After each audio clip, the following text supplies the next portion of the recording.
khutbahnya bagus, bacaan Qurannya nggak bagus, ya nggak bisa. Di Jakarta ada kasus begitu. Karena khotib diundang dari mana-mana. Wah, dulu waktu dia khutbah terus jadi imam bacanya nggak bagus. Besok dia khutbah lagi, nggak usah jadi imam deh. Ada imam khusus. Ada masjid-masjid memang punya imam tetap. Sehingga kalau saya khutbah di situ, saya nggak jadi imam. Memang ada imamnya. Misalnya saya khutbah di Masjid Pondok Indah, ya ada imamnya di situ. Saya khutbah di masjid kantor Bank Syariah Mandiri. Ada masjidnya Bank Syariah Mandiri di Jalan Tamrin. Oh, itu ada imamnya. Imam itu karyawan di Bank Syariah Mandiri. Itu bacanya kayak Abdurrahman Sudais, Imam Masjidil Haram. Dia kadang-kadang jadi imam di tempat-tempat lain karena bacaannya bagus. Begitu, Pak.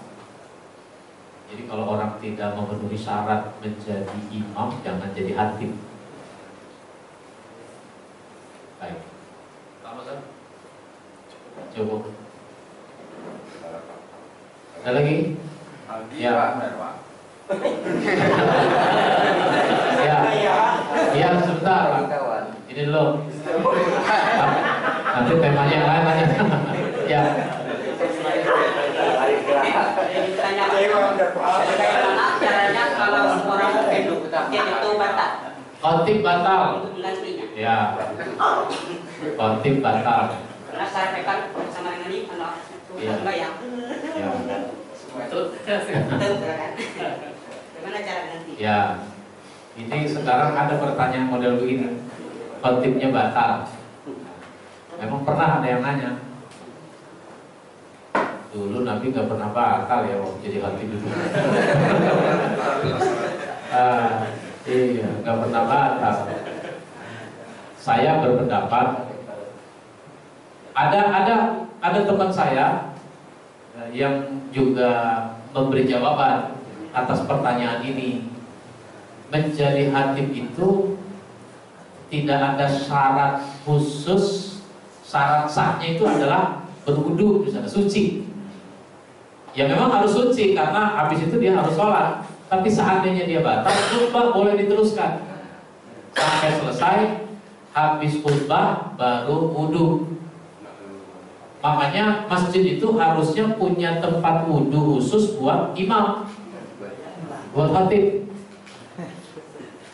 Kalau di sini tempat imam khatib, di sini tuh dekat-dekat sini ada tempat wudu, ada toilet untuk khatib dan imam khusus. Jadi pada saat dia mau wudu lagi, itu dia tidak ke belakang, kan maunya di belakang. Karena kejauhan kalau di belakang itu. Udah kejauhan masih banyak jamaah yang terlambat. Akhirnya apa? Masih banyak yang wudu antri. Atau 5 menit menjelang khatib naik mimbar, menjelang waktu tiba, khatibnya ingin kencing. Kencingnya di mana? Jangan di belakang sana. Ada tempat khusus buat khatib. Ini pengurus masjid nanti pikirkan itu situasi darurat. Karena ada pintu batal ya, Pak. Hah? Kan biasanya ada pintu batal gitu. Ya ada pintu, tapi kan tempat wudunya nggak ada di situ kan? Ya pernah, Pak. Nggak ada toilet di situ kan? Berapa masjid di Iya. Nah, pernah ya, Pak. kalau di Jakarta sudah mulai ada di kawasan bandara Soekarno-Hatta. Itu saya suka ceramah di misalnya GMF, Garuda GMF. Garuda GMF itu bengkel pesawat, ada masjidnya. Jadi masuk dari depan bisa, di situ ada kamar mandi khusus buat khatib, buat pengurus. Jadi nggak sama-sama jamaah di belakang. Ada masjid namanya An-Nizam di Rawasari, Jakarta Pusat, 3 lantai. Nah, setiap lantai itu ada tempat wudhunya. Saya nggak tahu tuh, belum pernah lihat kalau di Istiqlal orang sholat di lantai 4 terus wudhunya batal atau dia pengen kencing, ya kemana ya? Dia turun ke bawah, udah turun ke bawah masih jalan lagi jauh. Orang bilang buru kencing di celana. Nah itu nggak dipikirkan. Nah di Masjid An-Nizam itu setiap lantai ada tempat wudhu, ada toilet. Khatib imam ada tempatnya. Jadi itu memudahkan. Jadi teruskan saja. Kecuali ada khotib pingsan. Khotib itu betul kejadian. Khatib baru khutbah 5 menit jatuh pingsan. Nah, ini diganti. Orang pingsan bagaimana ditungguin? Ganti. Begitu Pak. Silakan Pak. Terakhir.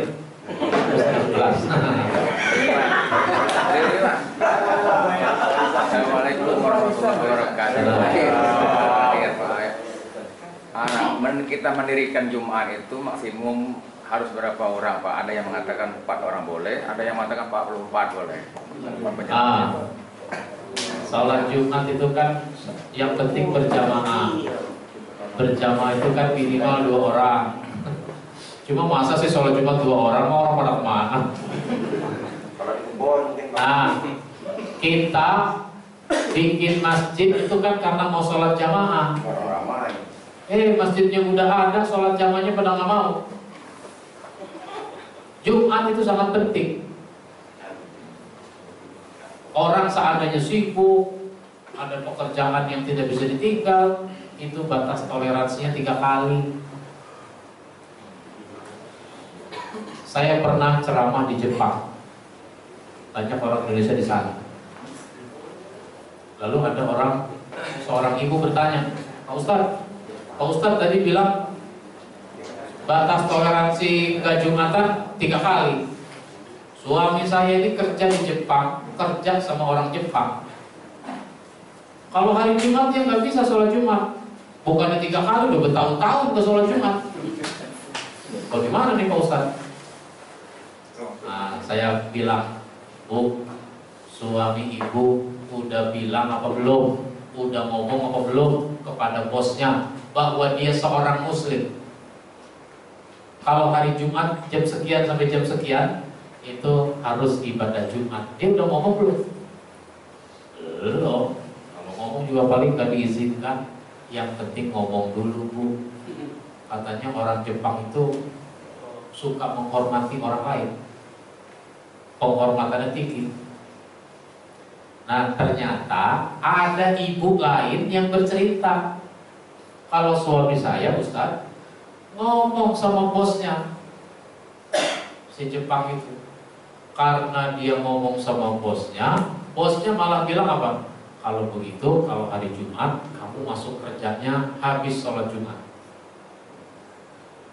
Masuk kerjanya jam 1:30 gitu, misalnya jam 2. Nanti pulangnya malam, gak apa-apa. Jadi tunjukkan dulu sikap sebagai seorang muslim. Ini gara-gara di kebun karet, di kebun sawit, hanya gara-gara merasa jauh masjid, dia gak datang ke masjid hari Jumat. Apa memang bisa Pak orang Pak? Hah? Apa memang bisa orang Pak bisa? Kalau nggak ada orang lagi nggak apa-apa. Kalau nggak ada orang lagi, Baca ya? Ya, baca. ya. Kalau orang pada malas, yang mau Jumatan tinggal 4, yang 4 itu sholat Jumat. Tapi yang lain harus dibina, diingatkan, biar pada mau sholat Jumat. Tapi saya sibuk kerja di kebun, kebunnya jauh, pakai sepeda, pakai motor ke masjid. Makanya ada juga tuh masjid di perkebunan. Oh, saya pernah ceramah di Bengkulu, Kabupaten Muko-Muko. Kabupaten Muko-Muko itu perjalanannya 7 jam dari Bengkulu. Jalanannya rusak lagi. Nah,